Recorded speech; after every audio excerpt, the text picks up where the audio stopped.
जय हिंद मित्रों, मैं हेमंत चौहान आज आप लोगों के बीच उपस्थित हूँ एक गर्मा गर्म टॉपिक पे बात करने के लिए, जो है किसान आंदोलन। किसान आंदोलन क्यों कर रहा है? विदेशी सेलिब्रिटी इस किसान आंदोलन में इतना इंटरेस्ट क्यों दिखा रहे हैं और सरकार इनकी मांगें क्यों नहीं सुन रही है, और ये हड़ताल कब तक चलेगी आदि ऐसी तमाम राजनीतिक और सामाजिक घटनाओं से रूबरू होते हुए मैं कुछ अपने विचार आप लोगों के बीच पेश करूंगा। यदि अच्छा लगे तो वीडियो को लाइक ज़रूर कीजिएगा और ज़्यादा से ज़्यादा लोगों तक इसको साझा कीजिएगा। तो चलिए हम सबसे पहले बात करते हैं तीनों किसान बिल के बारे में। ये तीनों कृषि विधेयक हैं क्या, और इनसे होने वाले फ़ायदे क्या हैं और इनके नुकसान क्या हैं। तो दोस्तों, सबसे पहला कृषि विधेयक है किसान किसान व्यापार उत्पादन और वाणिज्य। इसी को सुविधा और संवर्धन का भी कानून कहा गया है। दोस्तों, इस विधेयक का उद्देश्य विभिन्न विधानों द्वारा गठित एपीएमसी द्वारा विनियमित खाद्य मंडियों के बाहर अपने कृषि उपज को बिक्री और खरीद की स्वीकृति देना है। दोस्तों, अब आप लोग के अंदर ये विचार आया होगा कि एपीएमसी है क्या। तो एपीएमसी एक समिति है जिसका फुल फॉर्म होता है committee for agricultural product marketing. मतलब जो भी कृषि से उत्पादित वस्तुएं हैं उनका मूल्य निर्धारण करना इस समिति का काम है, और यह समिति सेंट्रल गवर्नमेंट या स्टेट गवर्नमेंट के थ्रू काम करती है। और यह एक तरह से गारंटी देती है कि जैसे यदि हमारे उत्तर प्रदेश में अगर 10 रुपये किलो गेहूँ बिक रहा है तो यहाँ पे 10 रुपया सरकार मतलब एक निर्धारित कर दी है कि 10 रुपया से कम मतलब इसका खरीद रेट नहीं हो सकती है, ये इतने में ही बिकेगा। और यही अलग अलग स्टेट में अलग अलग निर्धारण होता है। मान लीजिए पंजाब में 12 रुपया या 15 रुपया निर्धारित कर दिया तो पंजाब में 15 रुपये ही मिलेगा। तो हम बात करते हैं अपने पहले कृषि विधेयक किसान उत्पादन व्यापार और वाणिज्य कृषि विधेयक 2020 के मुख्य प्रावधानों के बारे में। तो दोस्तों चलिए मैं आपको पढ़ के बताता हूँ कि इस पहले कृषि कानून के अंतर्गत क्या क्या मुख्य प्रावधान है और इससे होने वाले लाभ और हानियाँ क्या हैं। यह राज्य कृषि उत्पादन विपणन संगठनों के तहत अधिसूचित बाजारों के भौतिक परिसर के बाहर अवरोध मुक्त अंतर राज्य और इंट्रा स्टेट व्यापार और वाणिज्य को बढ़ावा देगा। दोस्तों, इसके कहने का मतलब ये है कि हम अपने सामान की खरीद और बिक्री एक राज्य से दूसरे राज्य में भी कर सकते हैं। और दूसरी बात में कहा गया है यह नया कानून एक ऐसा पारिस्थितिकी तंत्र बनाएगा जहां किसान और व्यापारी कृषि उपज की बिक्री और खरीद की पसंद का स्वतंत्रता का आनंद लेंगे। किसानों को उनकी उपज की बिक्री के लिए कोई उपकर या लगान नहीं लिया जाएगा और परिवहन लागत वहन नहीं करनी होगी। विधेयक इलेक्ट्रॉनिक रूप से एक निर्बाध व्यापार सुनिश्चित करने के लिए लेन देन मंच में एक इलेक्ट्रॉनिक ट्रेडिंग का भी प्रस्ताव करता है।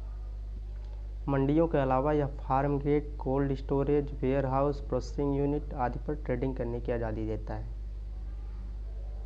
किसान प्रत्यक्ष विपणन में संलग्न हो सकेंगे जिससे बिचौलियों को समाप्त किया जा सकेगा और इसके परिणाम स्वरूप मूल्य की पूर्ण प्राप्ति होगी।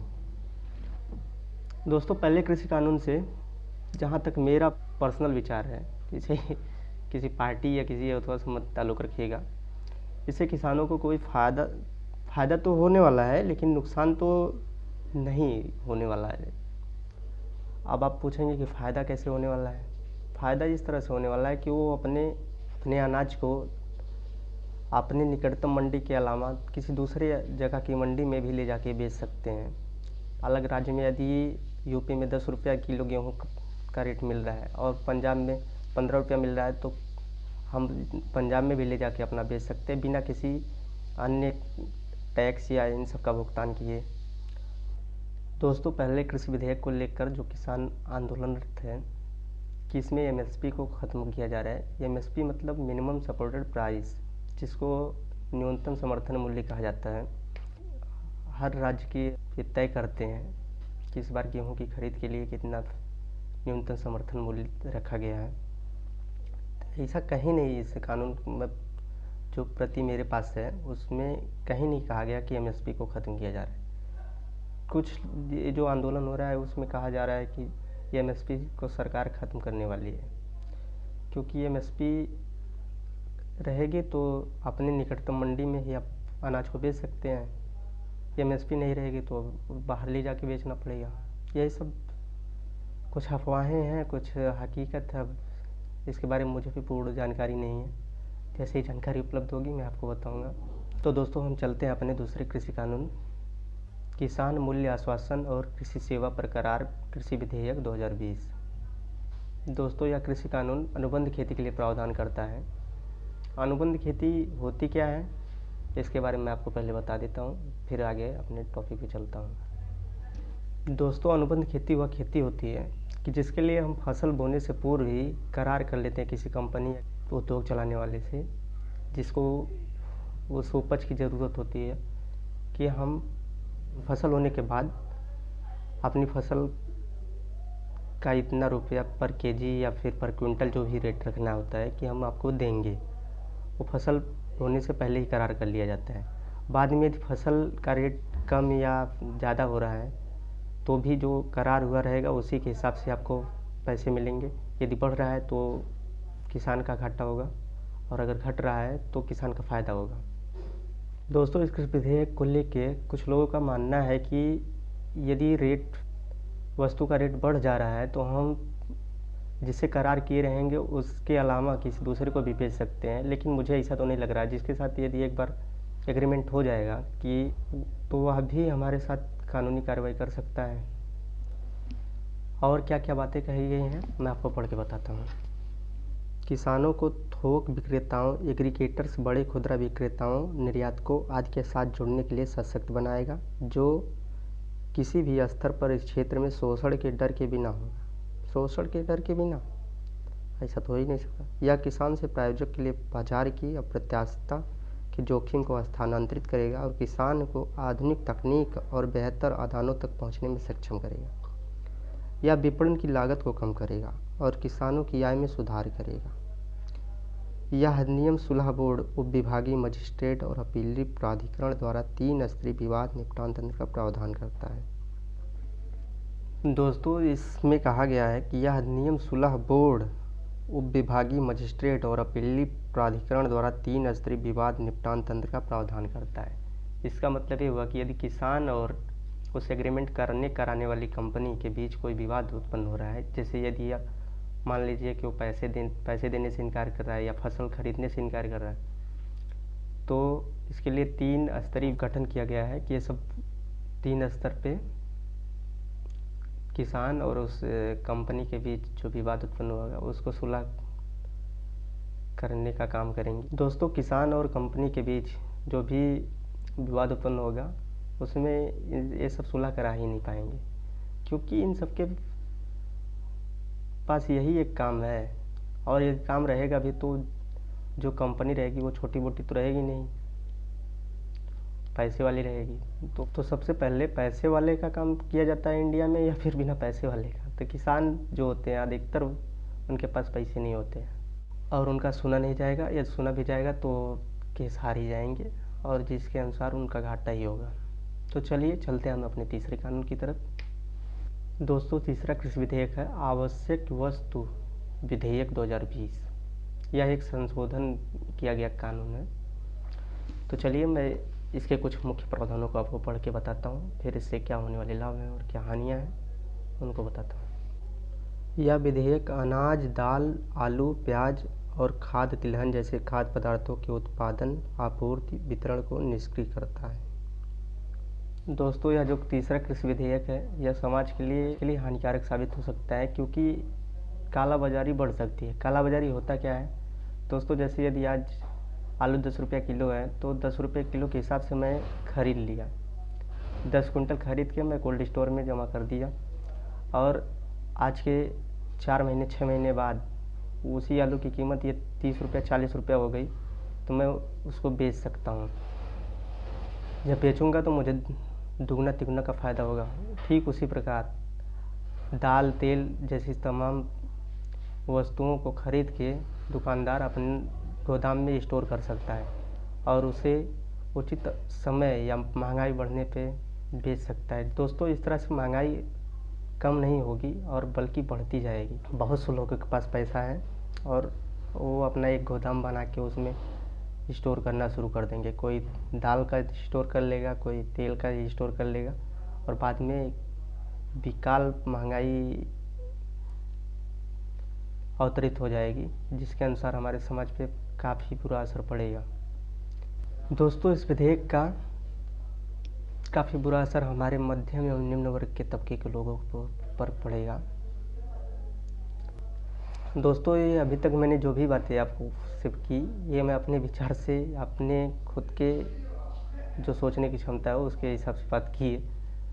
इसको किसी राजनीतिक या किसी गैर राजनीतिक पार्टी से मत जोड़िएगा।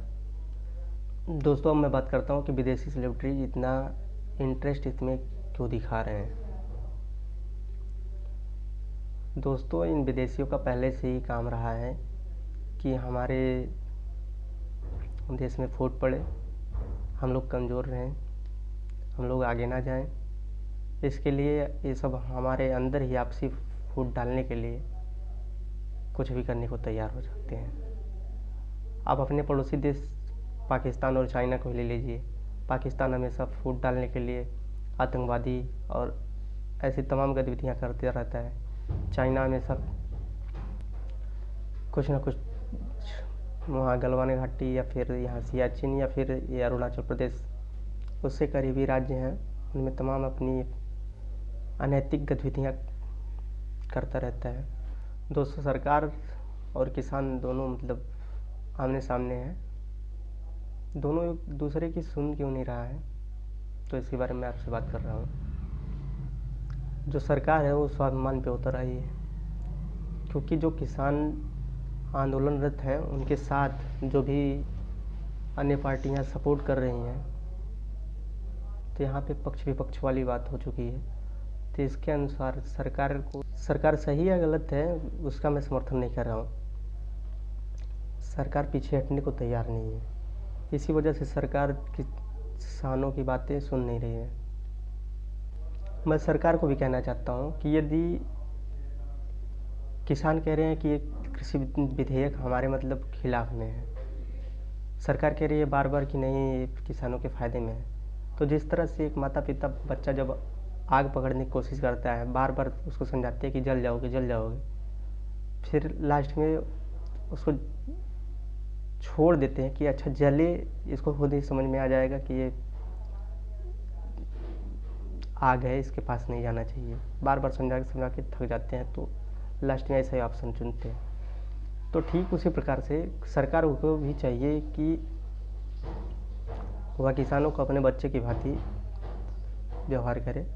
और किसान बार बार कह रहे हैं कि यह कृषि विधेयक हमारे मतलब खिलाफ में है, तो सरकार को भी चाहिए कि तीनों कृषि विधेयक वापस ले ले और ये बोले कि अच्छा ये आप लोगों के फ़ायदे में था या नुकसान में था, जो कुछ भी है अब आप लोग अपना समझें, हम इसको वापस लेते हैं। दोस्तों, यदि यहीं पे गठबंधन की सरकार रहती तो अब तक सरकार किसानों की बातें भी सुनती और इस कृषि विधेयक को वापस भी ले ली होती, क्योंकि गठबंधन की सरकार में ये होता है कि कोई किंग मेकर होता है, वह कहता है कि आप ऐसा नहीं करोगे तो मैं आपकी सरकार को गिरा दूंगा, और लास्ट में सरकार को वही कदम उठाना पड़ता है जो किंग मेकर चाहता है। किंग मेकर होते क्या है? किंग मेकर वह होता है कि जो समर्थन दिया रहता है, जिसके समर्थन से वो सरकार बनी रहती है, वही किंग मेकर होता है। किंग मेकर के लिए मैं आपको एक छोटा सा उदाहरण दे देता हूँ। मान लीजिए किसी को 50 सीटें चाहिए सरकार बनाने के लिए और उसके पास 40 सीटें हैं और 10 सीटें वह किसी समर्थन लिया, तो जो 10 सीट वाला है वो किंग मेकर कहलाएगा, क्योंकि वो सरकार बना भी सकता है और सरकार गिरा भी सकता है। दोस्तों, इस आंदोलन में कुछ लोग अपना राजनीतिक फायदे के लिए प्रत्यक्ष व अप्रत्यक्ष रूप से देश में तमाम हिंसा, उपद्रव और आंदोलन की आग में घी डालने का काम कर रहे हैं। अब वो कौन है, कैसे है, इसका मैं आपको बताने वाला नहीं हूँ। आप खुद ही समझदार हैं, देखिए कौन क्या कर रहा है, कौन कैसे क्या हो रहा है। सरकार गलत है, सरकार कितना गलत है, और अगर किसान आंदोलन कर रहा है तो वो कितना गलत है या कितना सही है, इसका एनालिसिस मैं आपके ऊपर छोड़ता हूँ। जय हिंद।